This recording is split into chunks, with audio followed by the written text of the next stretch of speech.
Okay, thank you. Now, what an honor to be your host on this wonderful platform today. Welcome to the last of the SHATEC webinar series 2022 on sustainability. Thank you. My name is Jacob and I will be your MC and moderator for today. We will be discussing on the topic Win at Buying Green. Now, this event will not be made possible without the generous sponsor. Let's take a look at who they are.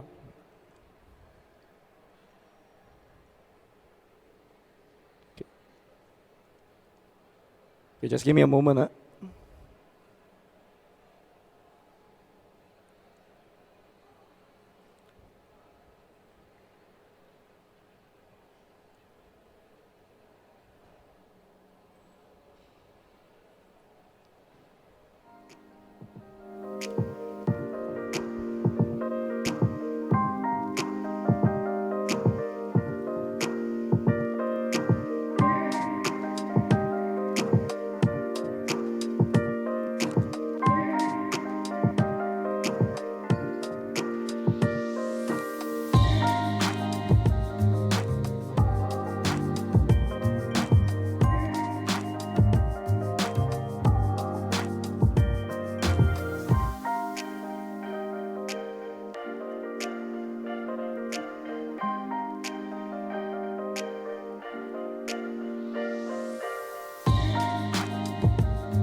Every one of us is different, unique.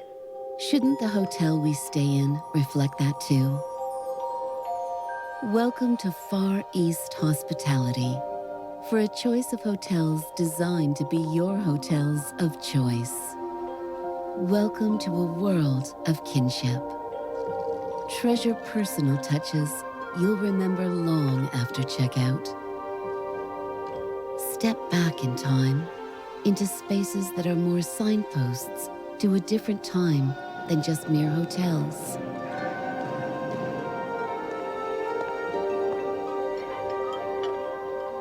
Savor gram-worthy moments and unbelievable perks. Enter a world of invigorating wellness and exit feeling refreshed. Stay at the heart of the city. Connect with its people, connect with the culture, and reconnect with yourself.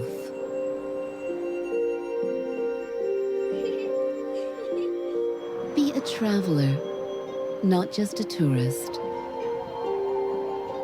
Be a local wherever you are.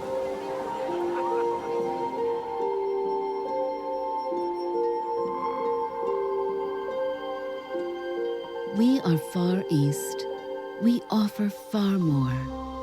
Our guests deserve no less. Here at Grand Hyatt, we reduce, reuse, and reimagine. Hi, I'm Sebastian, and I'm the Director of Food and Beverage at Grand Hyatt Singapore. I wouldn't say we have a super elaborate strategy when it comes to sustainability, but naturally caring for the planet is an extension of Hyatt's purpose. So we really work to reduce waste whenever possible. We have a waste management plant that helps to manage the hotel's food waste. We also recycle and turn plastic into chef's aprons, for example. The quality of our food also plays an incremental and huge part in reducing food waste. We select our ingredients very carefully, and the majority of our meat and seafood comes from sustainable sources. We have our very own rooftop herb garden, and up to 30% of our vegetables are handpicked from there. It helps to reduce carbon emissions and carbon footprint simultaneously. Grand Hyatt Singapore aims to continue to champion sustainability in the hospitality industry, which will also be in line with the hotel sustainability roadmap of the Singapore Green Plan in 2030. Exciting times are coming.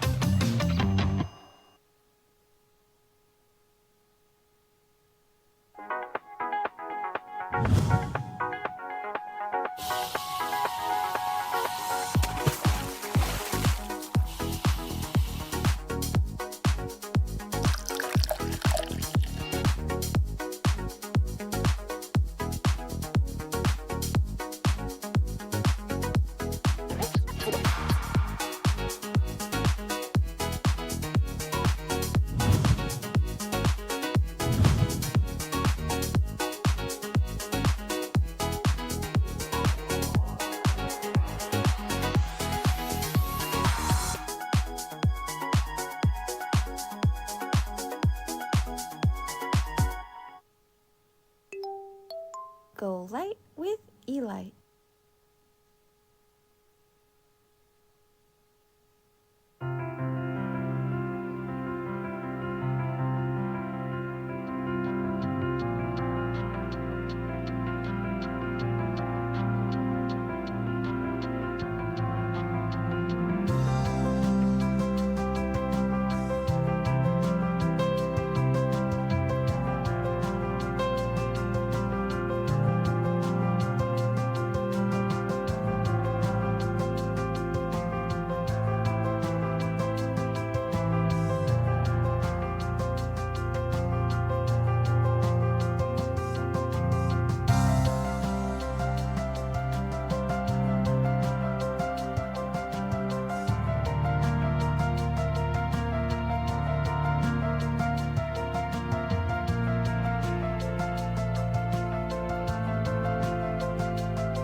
Okay, thank you for your undivided attention.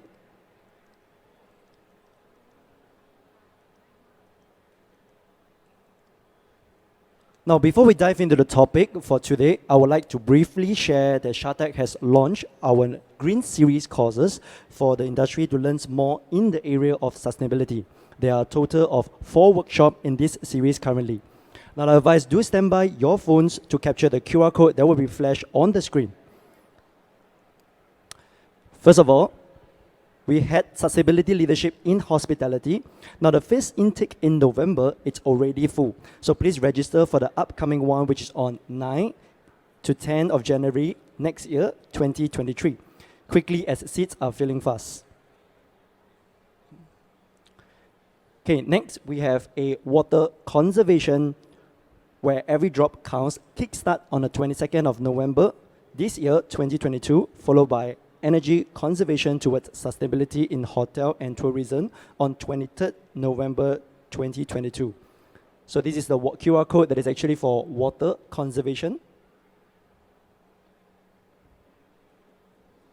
This is the QR code for energy conservation towards sustainability in hotel and tourism.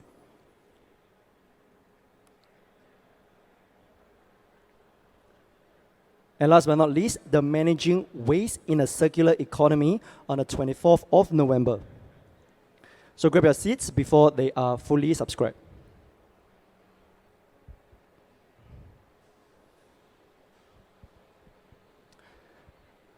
Now, without further ado, let me introduce our keynote speaker for the day. He is none other than Chef Andy's, Head of Culinary Training and Development, HTMI, Hotel and Tourist Management Institute, Switzerland.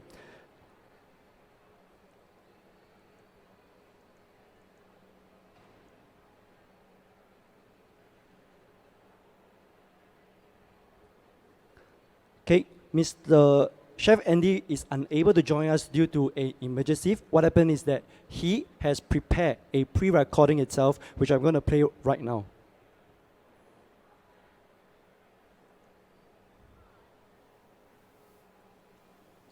Hello, and grüezi miteinander aus der schönen Schweiz, which translated means that welcome to beautiful Switzerland. This is where I am right now.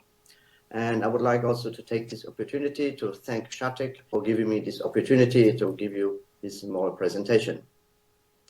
So without further ado, we go right to the presentation. So here is me in front of the beautiful Swiss mountains. We are near the Swiss Alps, but Zürnberg, this is our village here, is quite famous for ski resorts. Like I mentioned, my name is Andreas Kurfürst, better known as Chef Andy. I'm a German citizen, and since 1974, that's when I started in the hotel industry, which is about 48 years now. And of course, I started as a chef in Germany, but then I went on to be a pastry chef, a corporate pastry chef, executive chef, even director F&B and F&B manager in various hotels in the UK, in the Middle East, various countries, and so on. And for the past 10 years now, I'm teaching, specializing pastry bakery at the HDMI Institute in Switzerland. We have students from all over the world, which I am getting ready for our beautiful industry. If you want more information about us or our school, you can check hdmi.ch on the web, or even send me an email at ikurfürst@hdmi.ch. So that's enough about me. Carry on with the presentation.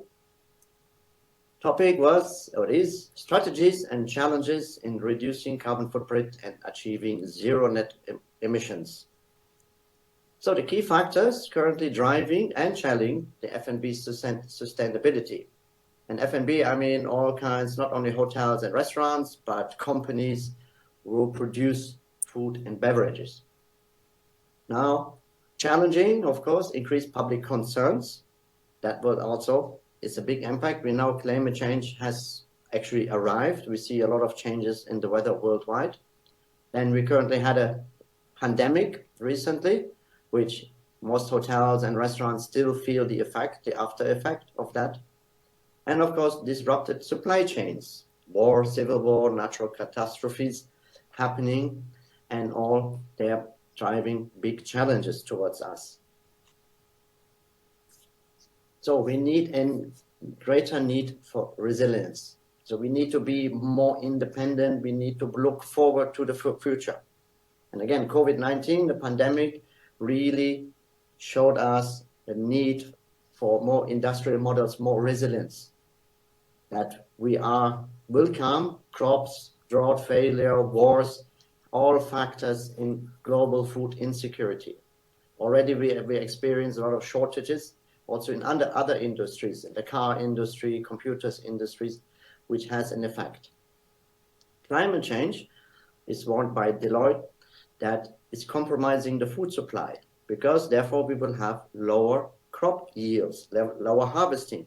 Every single degree increase in global temperature can mean a harvest reduction of wheat, rice, maize, and soybeans. So that means with an increased population also, there will be less food to feed all this. So we really have to look forward to help to change the climate back to its original as much as we can, and therefore look forward to more sustainability economy for the future. Actually, the F&B industry is among the leaders in sustainability issues. EcoVadis has shown that F&B has a sustainability score of 48.9, only behind construction, legal, finance, and consulting. And many F&B companies are directing research and development into agri-tech to develop more sustainable processes and products. And a lot of business leaders, the majority, increased investment in environmental sustainability. Again, we have only one planet, and that planet needs to feed us. We have to stop abusing the environment and doing all kinds of things which we cannot maintain anymore. We have to stop many things. And for instance, reducing waste, major thing. Minimizing the impact on the environment, cutting pollution emissions, improving employee safety and health is also part of that. Lowering energy and water consumption, advancing diversity in hiring, promoting a greater range of healthy products. Again, maybe more plant-based, less meats, for instance. That all will help the nature and our environment. Right now, most companies focusing on reducing impact on the planet, improving sustainable food sourcing, lowering food waste, expanding the product range. But this is also termed as passive sustainability. But we must focus more on a regenerative agriculture, because again, agriculture is one of the biggest things we need to grow food. For instance, Nestle will invest 1.3 billion to speed up a regenerative food system across its global supply chain over the next 5 years already. So that's a very good thing. It's good for the company, but it's good for the planet, which is good for everybody. Shrinking the environmental footprint, of course. Limiting plastics, reducing packaging in general. We see a lot of products in the supermarkets. We have vegetables in plastic. We put it in a plastic bag, and then we put it in a shopping bag. Too much plastics. Countries also starting reducing plastics. Straws, plastic cutlery, single use also will be less and less and will be replaced, for instance, with material from bamboo or even grass or other recyclable materials. Controlling energy and water consumption. Another thing, water. Some people even say the next wars will not be fought over land or money, but about water. Because again, only 3% of the planet's water is actually drinkable water. 97% is salty water. Lowering carbon emissions during transportation and distribution. Also, we're starting to go into the right directions with a lot of electric vehicles, buses, even now trucks starting to get using batteries and electricity as a method of transportation. Ending harmful practices. Mono-agriculture. Still, a lot of countries have a single crop, which also is not really good for nature. Nature needs variety. Cutting down rainforest. Again, this year I heard that the rainforest in Brazil was cut down more than in the previous years. Again, the rainforest has a lot of variety. This is the lungs of our earth producing oxygen. Measuring and reducing air and water pollution. Again, air pollution with the electric vehicles and so helps all that. So, but we need to do more. Sustainable food sourcing, also important. Again, food, we need lots of food all the time. So again, we have to focus on reusing organic, locally grown produce. I mean, really, who needs to eat strawberries in the middle of winter? They have to come from the US, Australia, far away, so they have a massive carbon footprint. You should eat fruits and vegetables when they're local, available in season. Cutting food waste. Again, also, UN Environment Program estimate that 1.3 billion ton of food is lost or wasted. Again, some countries and some companies even throwing away perfectly good food like oranges or tomatoes just to keep the price stable. You know, that's really something. We're producing food and then we throw it away just to get a certain price for it. I think this is all things we should look at and try to reduce. Expanding the product range, okay? Also, of course, we take our consumer demands more seriously because we, in the company, we need to sell to the customer what the customer is asking for. And right now, also diet-specific items coming more and more in the foreground. Gluten, lactose-free for those with allergies. Vegan foods also is increasingly considerable. Part of it, I believe, is the trends.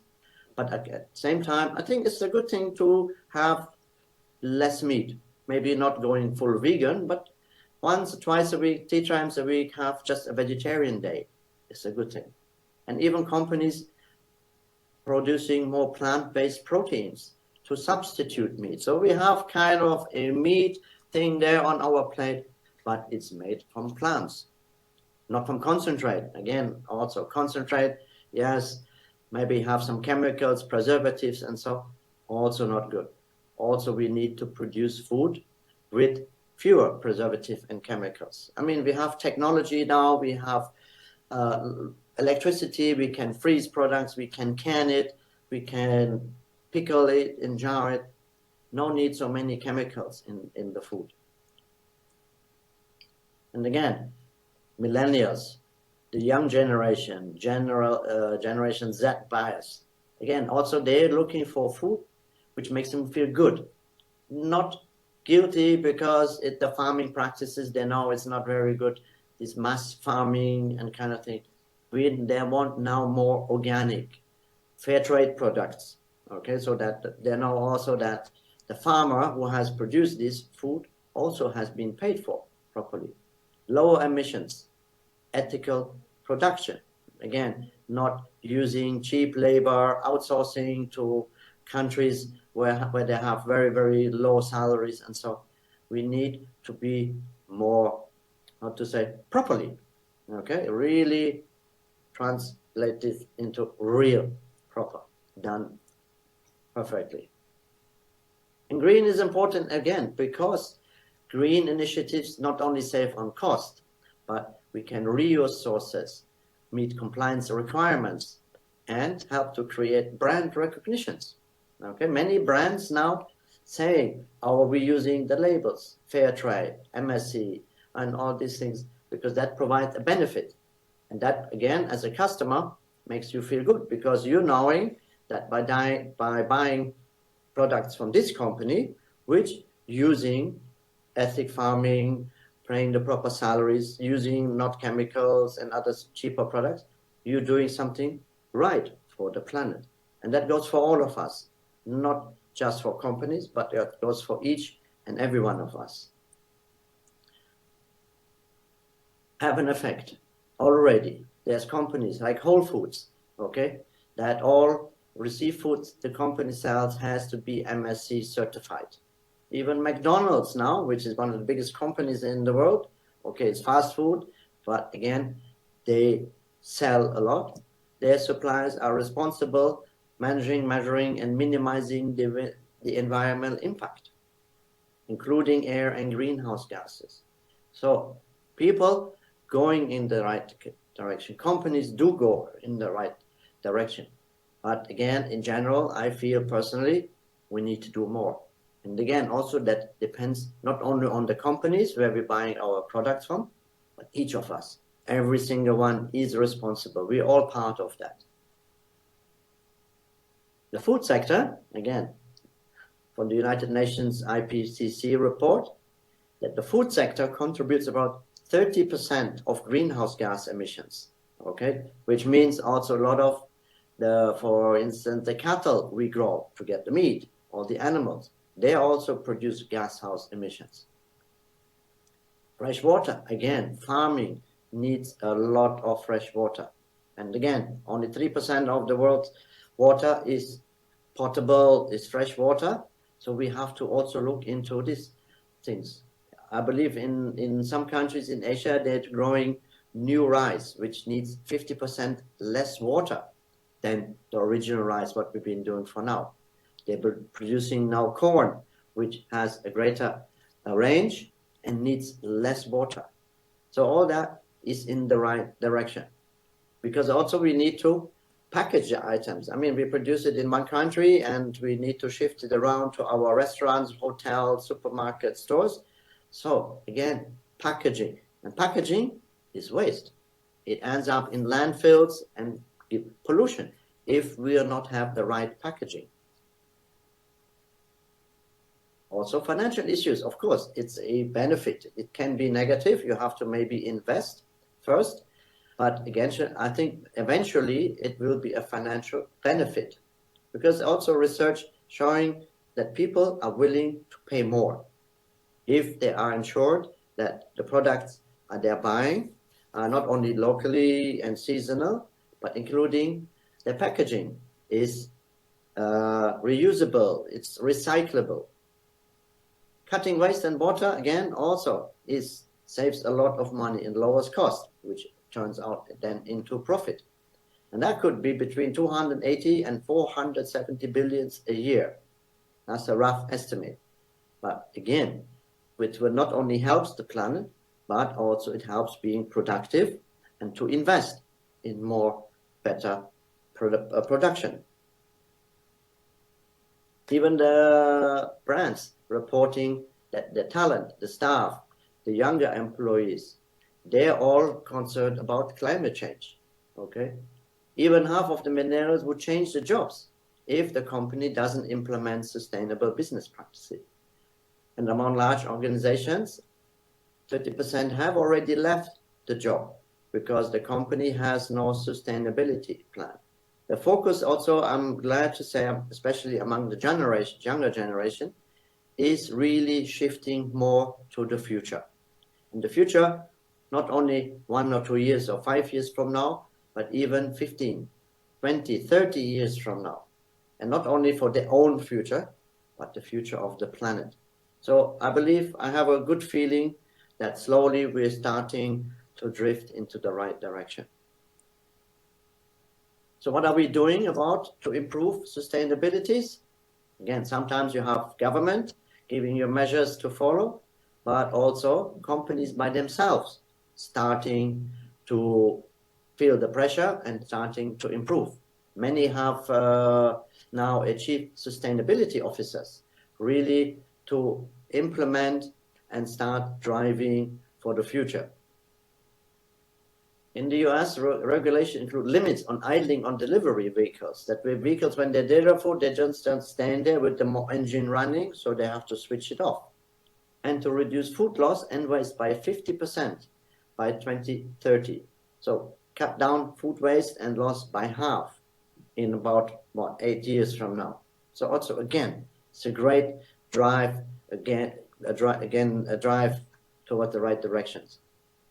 Also aims ensure all plastic packaging is recyclable by 2030. Again, it's a good thing. Less waste, less pollution. I mean, everybody knows how much plastic is in the oceans and turning our oceans into dead seas, right? In the UK also, what I like is supermarket chain Morrison is considering to remove the expiry date on milk products. Again, many times here in my own kitchens, and I see at home as well, people throwing a food away because it's expired. Okay, there's an expiry date on all the cartons, but it doesn't actually mean that the milk will be expired as soon as the date has arrived. I drink the same milk 14 days after the expiry date. I just check the milk and it's still good. I use it. Again, expiry date also is like a warranty on a TV. Doesn't mean after the 2-year warranty on your TV is up that the TV stops working. It will continue to work. Same as with the food products. Again, the expiry date, yes, it's okay to have, but again, it's the wrong wording. It's not an expiry date. It's a warranty. It's like a guarantee on your TV, like I mentioned. In the packaging also, there can be lots of that. We can use new materials, eco-friendly, biodegradable items, using plant-based materials, BioPET, which is a new one, made from sugar cane or sugar beet even. So maybe it's even a byproduct. When you produce sugar from the beets of the cane, and then what you have there, you can make BioPET materials. And other new plastic variations, which draw renewable raw materials, okay, by waste from wood or industrial materials. I'm sure there's new technologies and innovation coming our way. We need to see more of that, and when they're coming, we need to grab them and use them. Again, also with sensors, there we have now can track the temperature, humidity, freshness. Again, you can make a decision how long to store the food and when to throw it out. Again, not just put a date on, but again, there are many things which can affect the food quality. Recycled packaging, we talked about. Pepsi has vote to eliminate all virgin plastic from its Pepsi brand bottles in the 9 European markets by the end of this year already. So there will be more recycled, reused plastic in our markets. Great. Blockchain technology also is a new digital technology where consumers can track, and if you buy a piece of steak in the supermarkets with maybe something like a QR code, you can find out where that cow is coming from, who is the farmer, where it was slaughtered, where it was worked, marinated, packaged. All the information is important. So you can make your own choices. Still some challenges there, but again, I believe it's coming, it's our way. Reducing food waste. Again, core pillar for the F&B sustainability. Wonky veg boxes in the UK or here in Switzerland, we have the unique section in our co-op supermarkets. There you find potatoes, carrots, bell peppers, which are less than perfect. Okay, they may not look as great as the other ones, but they're sold at lower prices. Before that, people used to never buy these items, so they had to get thrown away. And there's also new brands coming up. Rind makes dried fruit snacks out of the whole fruit, including the rind or peel. Okay, Wayward Spirit uses wheat. It's from, like in Switzerland, we produce a lot of cheese around here to make a craft spirit. Regrain uses grain from the breweries when they make the beer on the whiskeys to create snack bars and chips. Again, reuse, recycle, perfect. Transparency also is more, again, where the items is coming from. Like I mentioned with the rainforest in Brazil, they're planting palm oil or soybeans now. That also is connected with deforestations and the local Indian populations to get reduced. So companies like Unilever starting to make sure that they're informing that their palm oil sources is open, it's clear. Sorry for that, that was my phone. I'll just put that silent.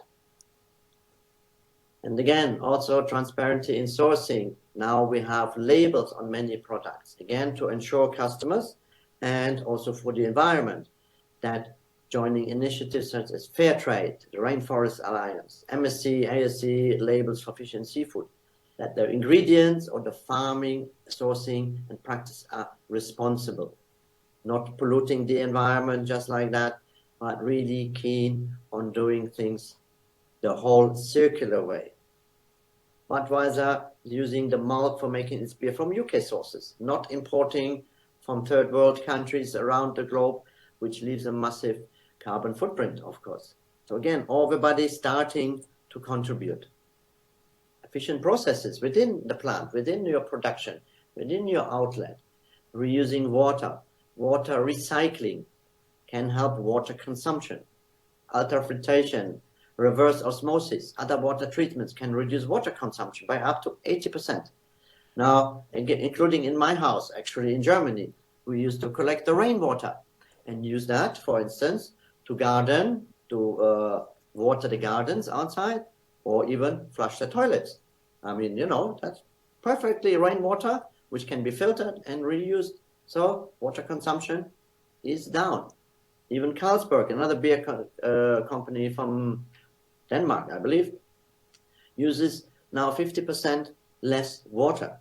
So again, it helps. Every little bit helps everybody. Starbucks also already only purchase fair trade coffee, but also creating green stores, adjusting the temperature for its air conditioning store, reduce the temperature from 75 down to 72. The cabinets, the furniture, using 90% post-industrial material in making this furniture. Low flow water valves also help reducing the use of water. So what's next? More innovation and investment into greener technology, more responsible consumerism, using more local, regional, seasonal products, creating products within a circular company. We're around planet, everything goes in a circle, and we're part of that circle. And really, when we break this circular chain too many, it will come back to us. So therefore, we should use the 5 R's. refuse, reduce, reuse, rot, and recycle. So that is all from me for today. Thank you very much for listening. I hope I had some information for you. And with that, I would like to say bada bing, bada boom, best wishes and great dishes. Thank you. Okay, a round of applause for Chef Andy. He actually took 3 times the recording because he can't get it right the first 2 times. Okay, so it's actually a lot of effort that actually put in this recording for us. Up next, we will actually have the very exciting panel discussion. First up, I would like to actually invite Mr. Kevin Ng, Executive Vice President of Float Food Singapore. Mr. Kevin, please.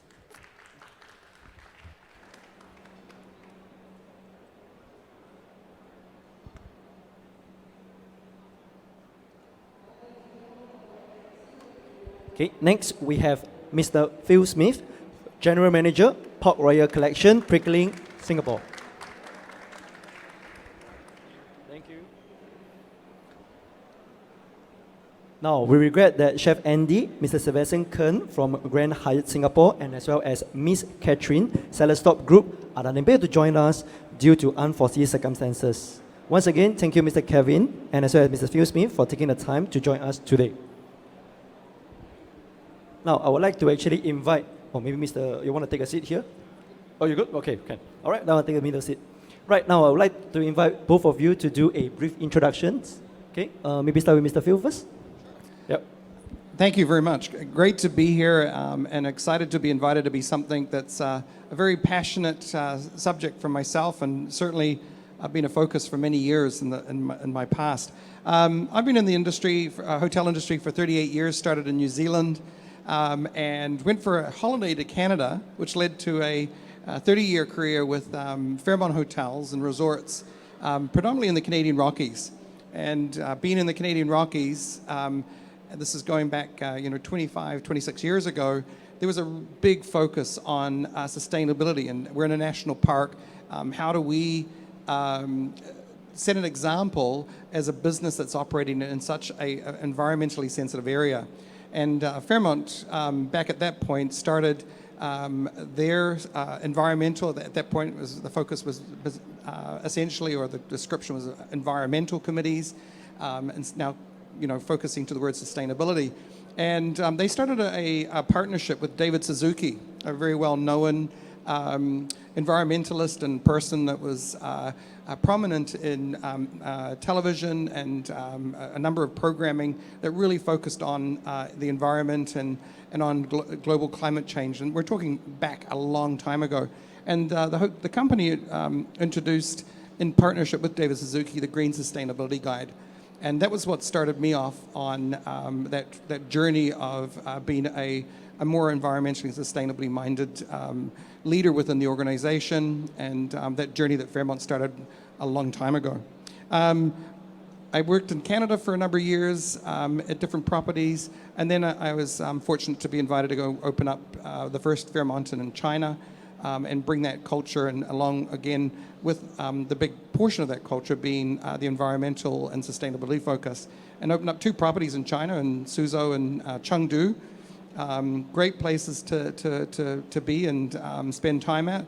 And then I joined the Pan Pacific Hotel Group in Batu Ferenghi Beach in Penang. A great place to be during a COVID lockdown, so close to the beach and able to enjoy the time there. But that property also had a big focus on the environment and sustainability, again, given its location and given its the impact that you can have from hospitality on the environment, and the programming that we went and put together to try and make sure that when our people visited, they understood the importance of environment and sustainability. And then now I've been really fortunate to join in probably one of the most iconic sustainable hotels, not just in Singapore, but globally, with the Park Royal Collection Pickering. And it's just an amazing hotel, right from the concept 13 years ago that UOL and PPHG put into building this property. Not only is it just the architectural design, but it's also the whole biophilic philosophy behind that design and the concept. And then the sustainability within the hotel as well. So really fortunate to be here at that property in Singapore. Thank you, Mr. Phil. Mr. Kevin? Hello, hi everyone. Okay, so a little bit about me. You might know of me from the alternative protein space. So my name is Kelvin. I actually came from the conventional food world.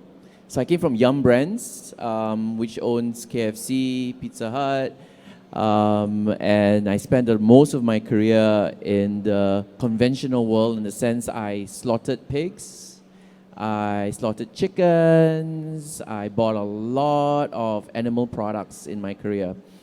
Spent most of it in supply chain, to be honest. Over the last 5 years, I pivoted to the alternative protein space. The first few products that you might have heard of is Beyond Meat. So that was way back in 2018. Some of you might have come to our food truck. So we had a food truck in Singapore where we served hot dogs and burgers. And it's probably the first time you had a plant-based protein. And since then, it's been rather interesting to see the market now in 2022. And this show, at that time, there were really only two products. There was only Impossible and Beyond. Today, wow, the industry has really changed. And whether you're a budding chef or hotelier or you run restaurants, you can't ignore this space because this is what the future looks like. So what I've been working on over the last 6 months is really eggs. And I'll spend some time talking to you about eggs. And this is eggs without the chicken, right? So the idea that you need to have eggs from a chicken is so Facebook, right? So you need to go to TikTok, right? Because it's possible. And for those of you who have tried it, you know that it's really close to eggs, but minus the cholesterol, obviously minus the antibiotics, and obviously the amount of water you use to produce eggs is a lot. Land, and also food security. When certain countries like ours, where we import a lot of our food, we are very vulnerable. And these are things that money cannot buy. If the borders are closed, the borders are closed. So this is where we really need to build our resilience, and I believe that eggs is one of them. Having spent a lot of time in meat and in dairy, I think that's the next frontier. So that's a little bit about me, but I'll share more about what we do over the panel. Right, thank you, Mr. Kevin. Now, after both of you have actually watched, Chef Andy's sharing itself, right? What are some of your thoughts, in terms of what he has mentioned, which is a broad spectrum of it, in terms of all the way from food security, on plastic, wastage, etc. Is there any, takeaways that you all might have similar situation that you have in your workplace? Mr. Kevin, you want to start first? Yeah, I mean, look at the simple things, right? What really gets to me is when I go to a restaurant or a buffet in Singapore. Buffets are very popular in Singapore. And about 9:30, they will start throwing the cakes into the bin. I don't know where you've seen that. So if you take one slice out of the cake, the remaining 3/4 of that cake gets thrown into the bin, right? That really gets to me because I would love to have that cake. I don't really care what that cake looks like, to be honest. But you can't because of the way, food safety and the way we handle our food waste. So I think what I'm trying to say is that less is more. So if you can, when you go shopping, when you go to the supermarket, try to go on a full stomach. Because if you're hungry and you are shopping, that's not a good sign because you're going to be buying a lot more than you need. So end of the day, I like to look at the dustbins. I like to see what's being thrown away. We tend to buy a lot more than we should, and this applies to both businesses as well as consumers. Buy good food. Don't just buy based on price. The other thing I would also say is look at the labels. Not all products are equal, right? And be discerning as a consumer, and vote with your wallet. At the end of the day, stay at the Park Royal at Pickering because they are, again, it's really about voicing your judgment, your opinion through your purchases, right? And not just based on social media, what you read and what you buy. I think in Singapore, a lot of businesses are not being rewarded for doing the right thing. So as consumers, I think we need to do more to support them. Mr. Phil? Sure. I think there's two parts to this.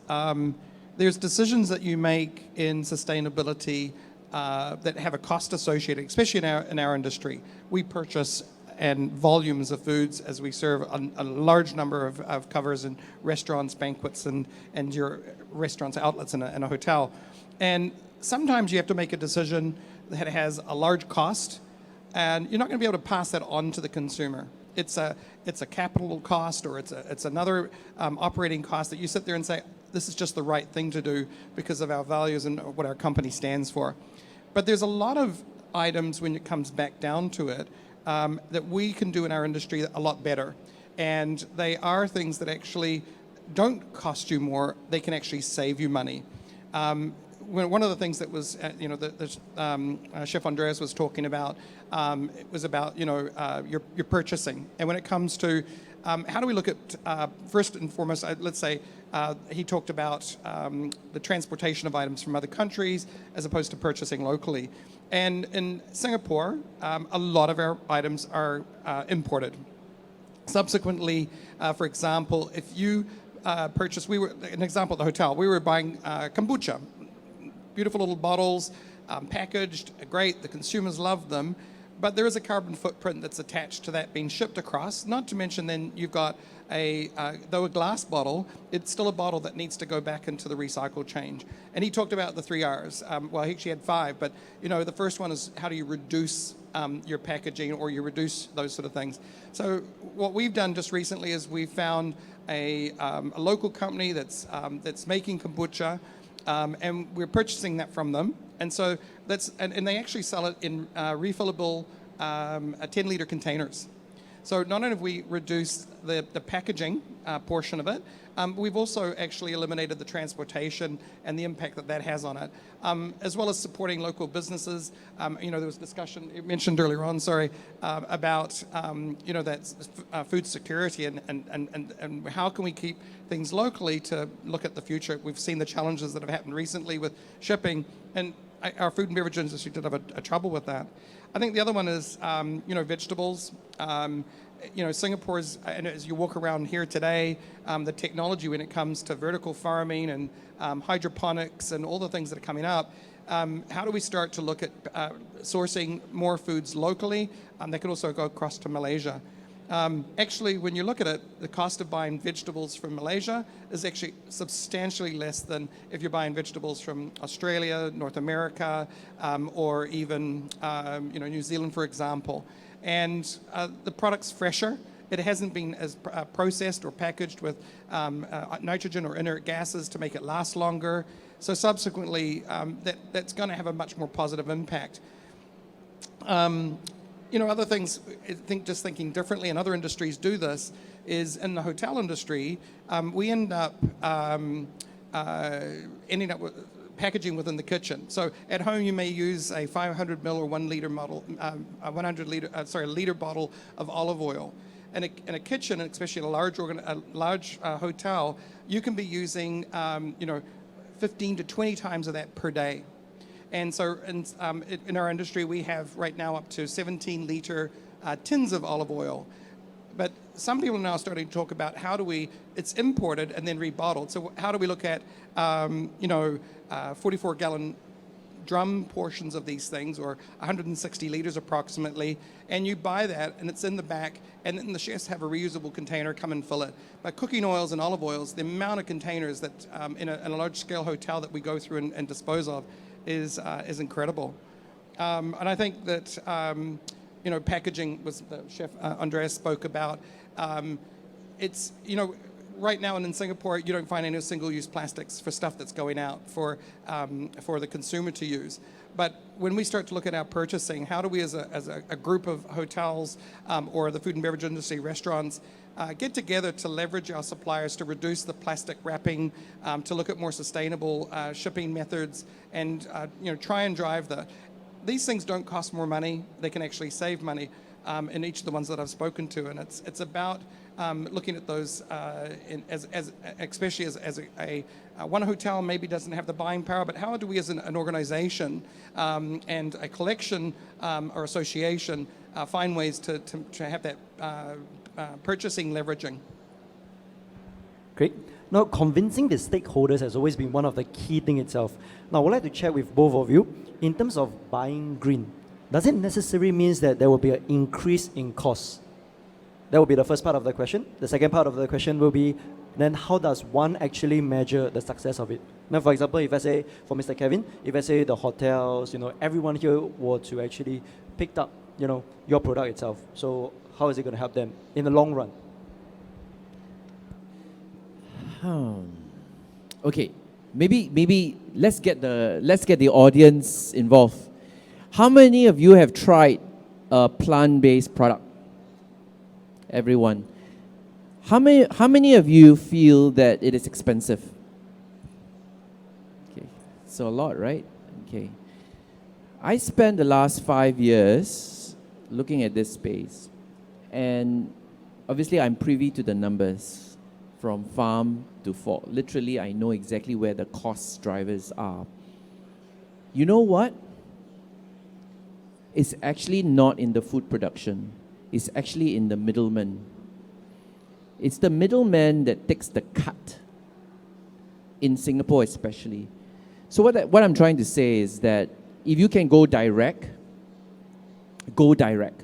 A lot of distributors here will kill me for saying that, right? But I can tell you that the world is changing, right? The days of us going through travel agents to book our air tickets, I think that's over already, right? Who does that, right? So you just go direct, right?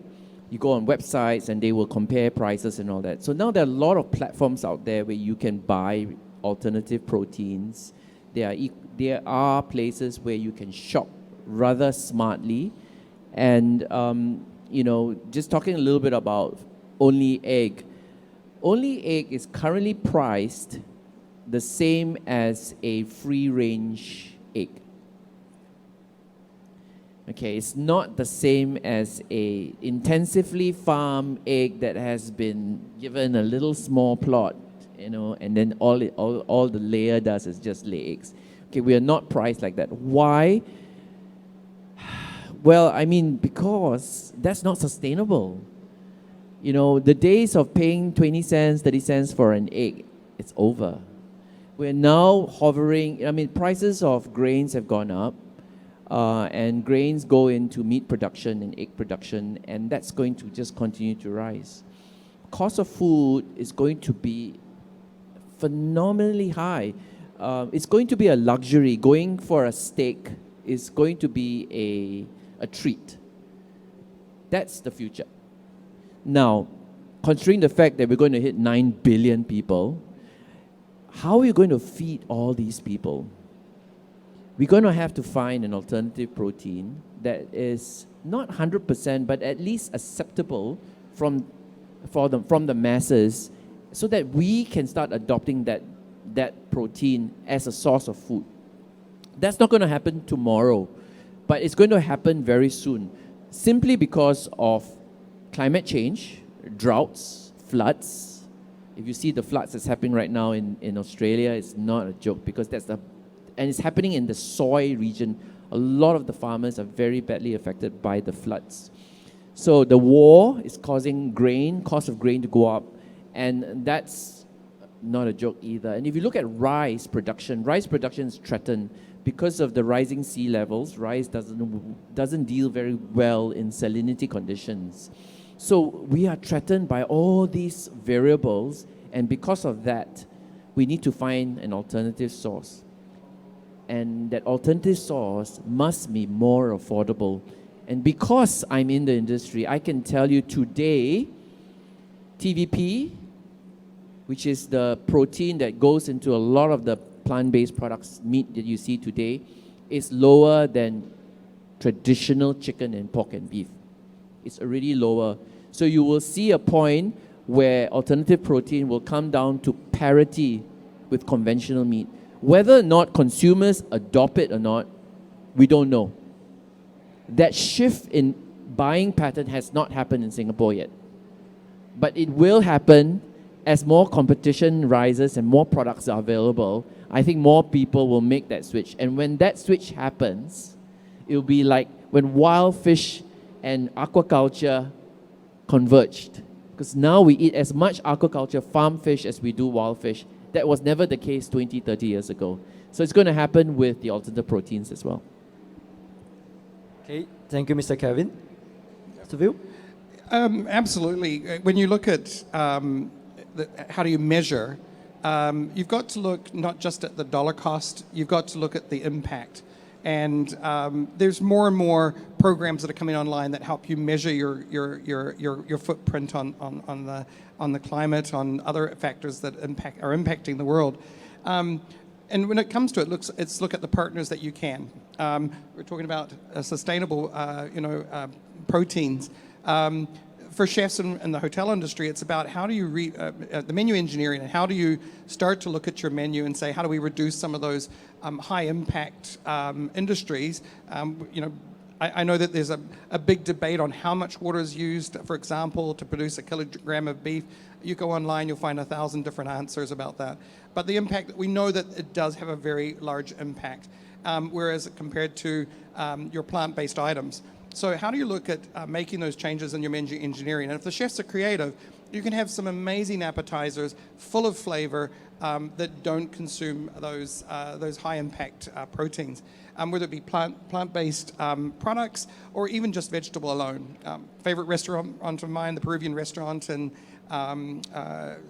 town here, they have appetizers that are so flavorful, but yet have no protein in them, or they have a plant-based product. And those are the things that we need to do a better job at, making sure that we don't have 70% of our menus with meat or protein-based items, but a lot more plant-based. And I think the other part comes to is your partners. And for example, in Singapore, we're fortunate to have a couple of items. We partnered at the hotel with Toast, local beer producer, innovative. They're taking bread products from throughout hotels, ourselves, and bakeries, and they're taking that to craft, do their craft beer, and it's a great product. But it sends also a very important message to how do we do something local, how do we upcycle something, and then that has a measurement or an impact when it comes about the impact on the environment and on sustainability. Another one that's really great is that started up in our hotel, it's going to be in dialogue shortly to join them, is Treasure's Buffet in a Box. And they started, actually, I believe, with Grand Hyatt, and then it's started to work with a number of different hotels, where at the end of the buffet, and you spoke earlier on about the challenge at the end of the buffet, those items are going to waste. And they've got this program where you go on the app and you can find out who's involved, and you can, for $10, you can take those items once the buffet's closed if you want, and help yourself. And those are the sort of things that do make sure that we're not wasting and we're reducing that impact. So there's a lot of these local initiatives and partners that we need to source and make sure that we're maximizing. Those are just two of many options that are already in Singapore, and it doesn't have to be created. All right, actually, if you're unsure about it, you can actually download it. If I'm not wrong, the app is actually called Treat Sure. So it's actually it's an app itself. Yeah, basically, Treat Sure. A lot of hotels are actually working on it. Yeah. And I think it's really, really cool. I haven't tried it myself. But basically, you can purchase a box and you can load it up for all the buffet leftovers. As long as you can fit it inside the box, it's entirely up to you. Now, I understand that my time is supposed to be 4 o'clock, but my dear MC, okay, I think my dear MC is it okay if I just stretch a little bit? Yep, right, thank you.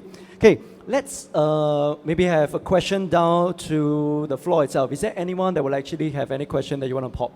Okay, by the way, I have audience on the ground as I have some web audience online as well. Any audience would like to have a question? Okay, if not, I think the inbox here actually has a few questions that's coming up. Now, this is actually quite, so this is from Miss Phil Smith. No, Miss Smith. Oh, sorry, my bad. Okay, this is from Hui Ling. Okay, here's a question. What are some of the advice or resources right now that you know, okay, that you can give to company right now who wish to embark on a sustainability journey? That means what are the resources that they can get, or what are some of the, how should they start?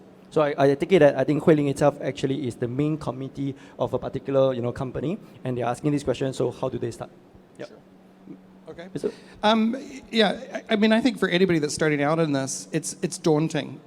There's so much information, and where do I start? Where do I find? If there is, first off, go find and look for a company that is already a leader in that field. If they're true to their values of sustainability, they're going to be more than willing to open door and share that information.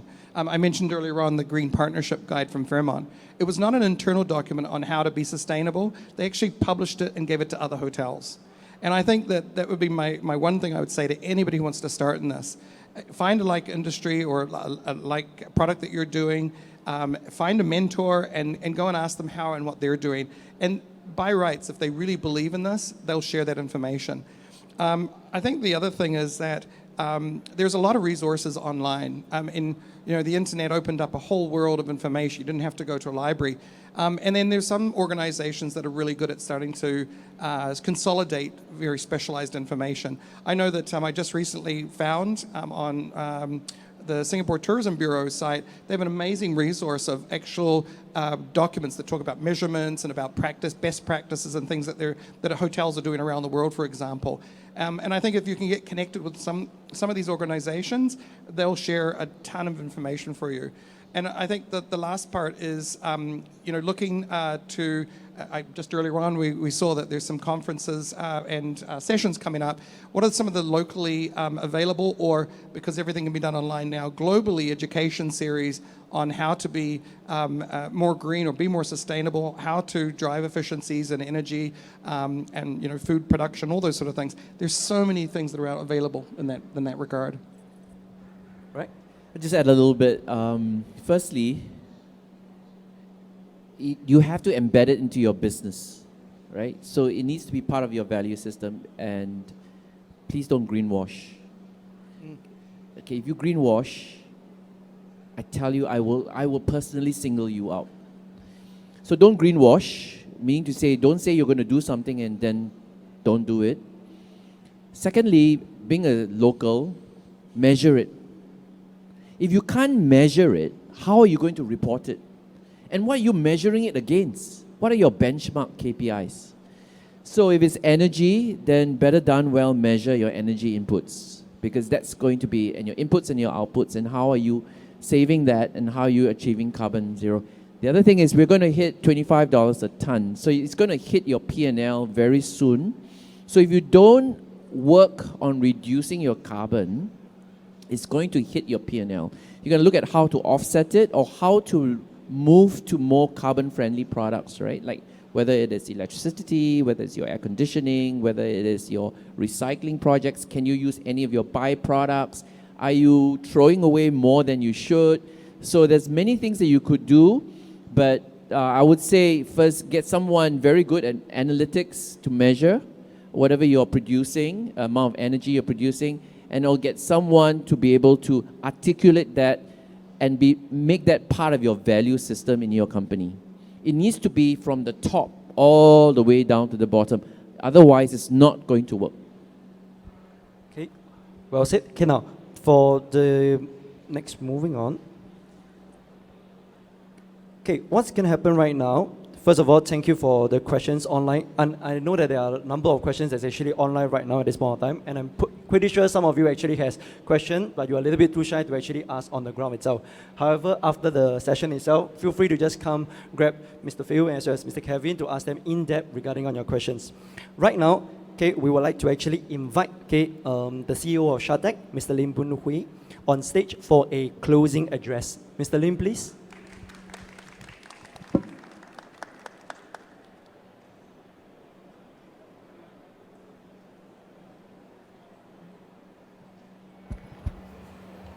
Very good afternoon to our esteemed speakers and attendees of our SHATEC webinar, which is Win at Buying Green at the Agri-Food Tech Expo Asia 2022.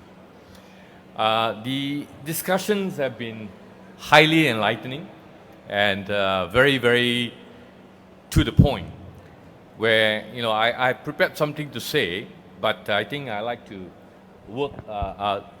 basically share some of the experiences that I have as a hotelier before I joined SHATEC. And thank you, Kevin and Phil, for being so honest about buying green. I think one of the most important thing that everyone asks about buying green is it is very expensive. I personally believe, and I've been trying to get all our students, all our trainers, the entire SHATEC, to believe that everyone has to do our part. Everything that we do in sustainability starts with one small step, starts with one additional person. If all of us believe that it is not our responsibility, then in a few years' time, we will not have this planet. So everyone needs to do our part, one step at a time, in order to ensure that our future generations can continue to live the quality of life that we hope will improve over the years. So thank you, panelists and Jacob. It's something we strongly believe in, and it's something that we are doing at SHATEC. We have 3 verticals in SHATEC. One very important vertical is about what we teach in the curriculum. Another second vertical is about enrichment. That's the reason why we conduct the webinars in sustainability throughout the year, and this is our 3rd in the series this year. We'll continue to do that for next year and for years to come, because we believe that enrichment is something that all our students and also our stakeholders, meaning tourism players, together with our staff that are in the hospitality business, that will need to understand that we have to continue to pursue and to acquire knowledge in sustainability in order for us to really do our part and to make a difference to this planet. And the 3rd vertical that we have is about the community. And I think many a times we tend to be a little bit inward looking. So where community is concerned, and I like what Phil has mentioned about what Famon has done, is share the knowledge. So at SHATEC, what we are attempting to do, as far as the community is concerned, is about how do we manage food waste, not just in SHATEC, but also within the institutions that are around us. For example, the restaurants, the canteen operators, or even anyone who wants to contribute their food waste. We intend to invest in the food composter in order to bring this food waste management to the front, to let everyone know that let's do our part to manage this food waste so that the circular economy can come alive in the community and in Singapore. So last but not least, I just want to say that we have launched a series of sustainability development programs, and if anyone would like to seek further knowledge and to get further insights, kindly get in touch with us at SHATEC. And I want to thank you all for taking the time out today to attend today's event. Thank you. Thank you, Mr. Lim. Now, as we come to the end of this session, okay, we would like to actually hear from you guys. So just give me a moment while I flash the slides. Okay. Now, I would like to invite you all to actually scan the QR code to share with us 3 key takeaways. All right. And this will actually provide you with an e-certificate of attendance. Now, 3 lucky winners will be walking away with a dining voucher that is provided in the Sapling restaurant at SHATEC itself. With that, once again, a big thank you to Chef Andy, Mr. Kevin, and as well as Mr. Phil, and all of you for being here with us physically and as well as virtually today. Thank you so much. Thank you.